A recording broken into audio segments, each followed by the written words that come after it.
Bonjour mon ami, c'est Lisa Léon Félix, coach en stratégie financière et business. Je te souhaite la bienvenue sur ma chaîne. Donc ici, je parle entrepreneuriat, business, développement personnel, stratégie financière. Donc si l'une de ces thématiques t'intéresse, je t'invite chaleureusement à t'abonner à cette chaîne. Tu peux également cliquer sur la petite cloche en bas à droite, comme ça tu seras averti par notification à chaque fois que je mettrai en ligne l'une de nos nombreuses vidéos hebdomadaires comme celle que je m'apprête à partager avec toi dans un instant pour booster ta vie, augmenter tes revenus et surtout te faire connaître ce sentiment de sécurité, de bien-être et de satisfaction auquel tu aspires. Deuxième chose, va en barre de description, tu verras un lien. Il s'agit d'un tout petit questionnaire très rapide à remplir. Une fois que tu l'auras rempli, je t'offre une demi-heure de coaching stratégique gratuit pour mettre en place avec toi tes premières actions, tes premiers objectifs pour booster ta vie et vivre vraiment la vie que tu veux vivre. Sans plus tarder, entrons dans le vif du sujet. Aujourd'hui, nous allons parler du syndrome de l'imposteur. Es-tu victime du syndrome de l'imposteur? Peut-être que tu te reconnais dans ce sentiment d'illégitimité lorsqu'on te fait un compliment. Peut-être que tu ne te sens pas ou que tu ne te reconnais pas digne ou capable d'accepter une promotion, un compliment, une reconnaissance. Peut-être que lorsqu'on te récompense, tu te dis que tu ressembles à un fake, que les gens se trompent et qu'ils vont pas tarder à se rendre compte de leur erreur. Eh bien, en fait, mon ami, tu es victime du syndrome de l'imposteur. Et nous allons voir ensemble quelques clés pour t'aider à éliminer ce syndrome, puisque, en fait, il apparaît que le syndrome de l'imposteur, c'est comme un plafond de verre au-dessus de ta tête, en fait. Il t'empêchera à un moment donné ou à un autre de progresser, puisque tu te retrouves régulièrement dans un sentiment, dans une énergie d'être un imposteur ou d'être une imposteur, de ne pas mériter la reconnaissance qu'on te donne, la gloire qu'on te donne, les compliments qu'on te fait, les gratifications qu'on te donne ne te semblent absolument pas légitimes et il t'apparaît que tu es là comme par magie, comme par chance et que forcément ça ne durera pas.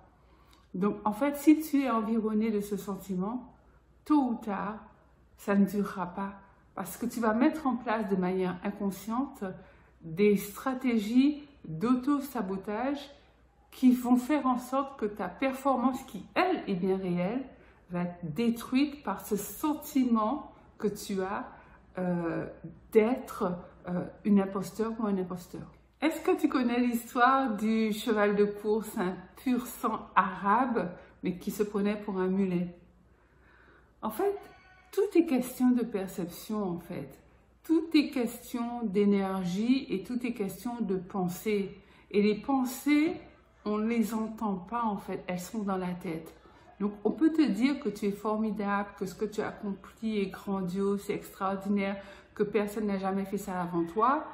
Si toi, tu te dis non, c'était juste un concours de circonstances et en fait, j'ai réussi ça par chance, eh bien, en fait, ça te détruit, ça te dévalorise, ça amoindrit tes capacités et tes habiletés. Parce que de toute manière, tes capacités et tes habiletés, elles sont bel et bien réelles. En fait, ça me rappelle mon propre parcours. En fait, j'ai obtenu mon diplôme, ma certification de coach en 2013. Donc, j'ai commencé la formation en 2012 et j'ai obtenu du coup ma certification en 2013.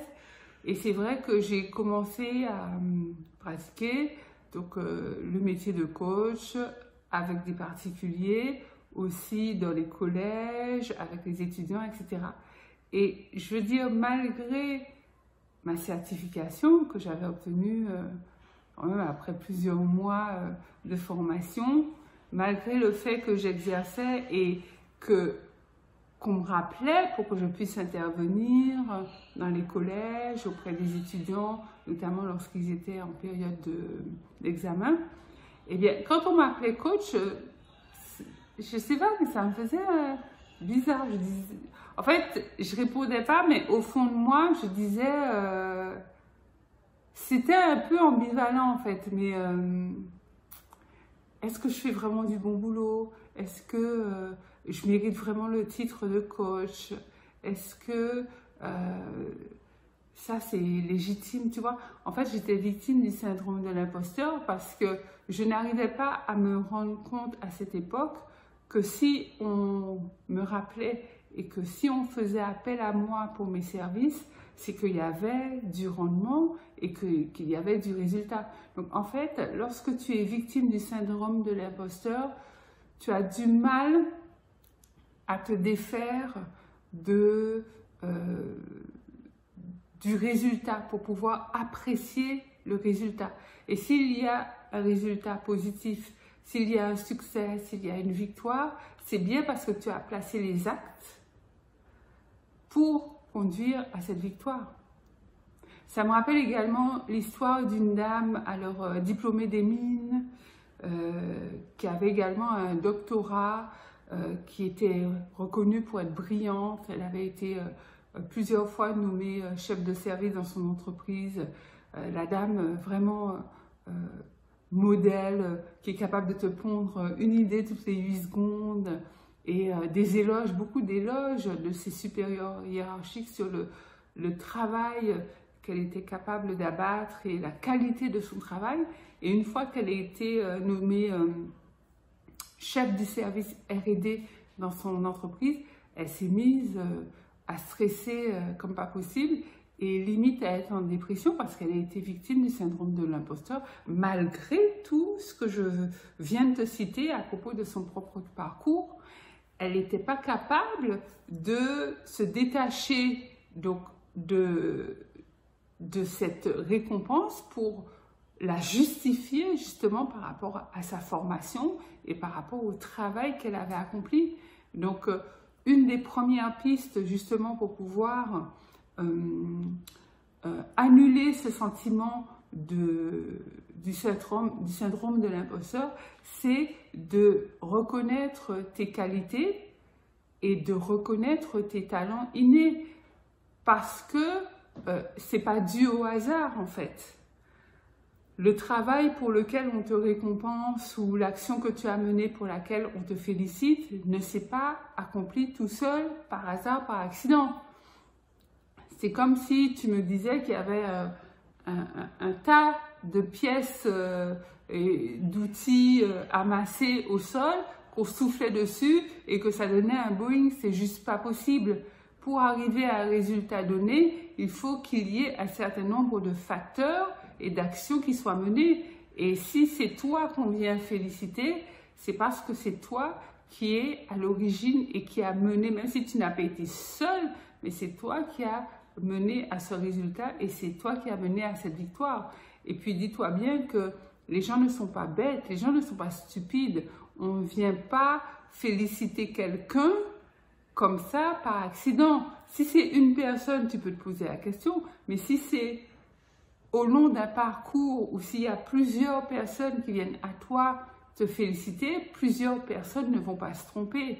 Tu vois, c'est des éléments tangibles auxquels tu dois faire face. Et ça, tu dois être capable de prendre le recul nécessaire pour pouvoir penser sainement et sereinement à propos de toi-même et de tes capacités. C'est pas que tu cherches à te faire plaisir, c'est pas que tu cherches à te flatter, c'est que tu poses un œil, un regard objectif sur une situation de manière à démasquer le syndrome de l'imposteur. Deuxième clé pour pouvoir combattre ce syndrome de l'imposteur, c'est d'apprendre à poser un regard bienveillant sur toi-même, un regard qui soit juste sur toi-même, parce qu'il est hyper important que tu aies une image positive de toi, en fait. C'est-à-dire que ce n'est pas de l'égoïsme ni de l'égocentrisme, mais que tu sois capable de te donner, tu sais, la petite tape dans le dos. Justement, ma formatrice, lorsque je faisais ma formation de coach, je disais qu'il faut absolument apprendre à soi-même se féliciter, se récompenser et se féliciter en disant, tu sais, la petite tape dans le dos, en disant good job boy, good job girl. Tu vois, c'est super important. Et ça, ce regard bienveillant que tu poses sur toi-même, ça joue sur l'estime de soi et ça te permet d'avoir un sentiment juste, de poser un regard juste sur toi-même dans la bienveillance, un regard juste, c'est-à-dire que tu ne vas pas t'enfoncer de manière vraiment dithyrambique et complètement farfelue, mais tu vas sûrement pas amoindrir tes qualités et tes compétences. Troisième astuce, troisième clé pour pouvoir démasquer, déloger le syndrome de l'imposteur, toujours dans la même lignée, dans la continuité de ce qu'on vient de dire, c'est de savoir reconnaître et apprécier tes accomplissements et tes victoires. Parce que je te disais tout à l'heure, si tu es dans le succès, si tu as des accomplissements fructueux, si tu as des victoires que les autres savent reconnaître, ce n'est vraiment pas par accident. Donc sache poser un regard juste, tu vois, le regard qui te permet d'établir des faits tangibles. J'ai fait ça, ça, ça, ça. Et finalement, ça a donné ça, ça, ça. Tu vois, comme un modèle, en fait, comme si tu essayais de schématiser tes actions, vraiment les schématiser, les synthétiser. Donc, de dire, voilà mon parcours qui m'a permis d'atteindre tel ou tel résultat. Donc, ce sont des faits concrets, des faits tangibles que tu vas mettre en lumière, en fait, à propos de tes propres actions. En fait, le fait de faire ça, ça va t'éloigner de l'idée que tu es là par chance, en fait. Et souvent, le syndrome de l'imposteur te fait dire que non, mais tu sais, c'est un peu le hasard, quoi. C'est par chance, hein. C'est un coup de chance que j'ai eu et tout ça, là, j'ai pas vraiment mérité. Je sais pas ce qui leur arrive, mais c'est vraiment un coup de bol, quoi. Coup de bol. En fait, c'est pas coup de bol. C'est tangible, c'est concret, c'est mathématique, c'est scientifique. En fait, c'est des données factuelles que tu peux reprendre. C'est-à-dire que si tu voulais établir un process vertueux que tu serais amené à enseigner aux autres, et ça sera sûrement le cas, ça sera peut-être le cas si tu décides de le faire, eh bien, tu serais capable de séquencer les étapes qui ont conduit à telle ou telle victoire. Donc, la chance n'a absolument rien à y voir. Et la quatrième idée que je tiens à partager avec toi pour démasquer ce syndrome de l'imposteur et l'éliminer, c'est absolument d'éviter les comparaisons avec les autres. Je veux dire, ça, c'est quelque chose qui est, pour moi, parfaitement inutile, qu'il faut combattre. C'est-à-dire que tu dois te comparer avec toi-même, en fait.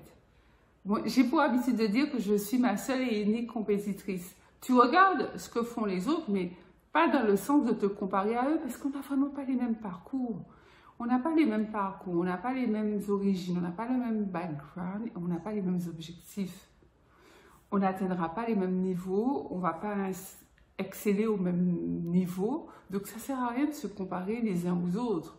Je veux dire, si tu veux être conférencier, oui, il y a des gens qui vont peut-être parler mieux que toi, ou il y a des gens qui vont rester sur la scène plus longtemps que toi, où il y a des gens qui vont peut-être rassembler plus de monde que toi. Et alors, je veux dire, on est chacun dans son couloir. Et puis, c'est très bien comme ça, parce qu'on a chacun notre valeur à apporter au monde. Ce que moi, je te dis et qui t'interpelle ne va peut-être pas interpeller ton voisin, parce que, pour des raisons souvent empiriques, hein, on accroche plutôt avec telle personne qu'avec telle autre personne. Donc, ça ne sert absolument à rien à se comparer les uns aux autres. En fait, lorsque tu te compares comme ça te fait rentrer dans la surperformance. Et l'idée n'est pas de surperformer. L'idée, c'est de performer, en fait, d'être au top de ta productivité, mais pour toi-même et pour le service que tu as à offrir au monde. Voilà, mon ami, ce que je voulais partager avec toi aujourd'hui à propos du syndrome de l'imposteur. Donc, dis-moi en commentaire si tu es victime du syndrome de l'imposteur et ce qui se passe, comment tu arrives à dealer avec ça. Pense à liker la vidéo, un gros pouce bleu, à la partager massivement tout autour de toi dans tes groupes WhatsApp, Facebook, Instagram, etc., etc., etc., etc. Parce que c'est comme ça que la communauté grandit et tu dois faire partie de cette communauté. Donc du coup, abonne-toi si ce n'est déjà fait et tu participes à propager l'information tout autour de toi. C'est Lucia Léon Félix, coach en stratégie financière et business, et je te dis à très vite pour une nouvelle vidéo. Bye bye.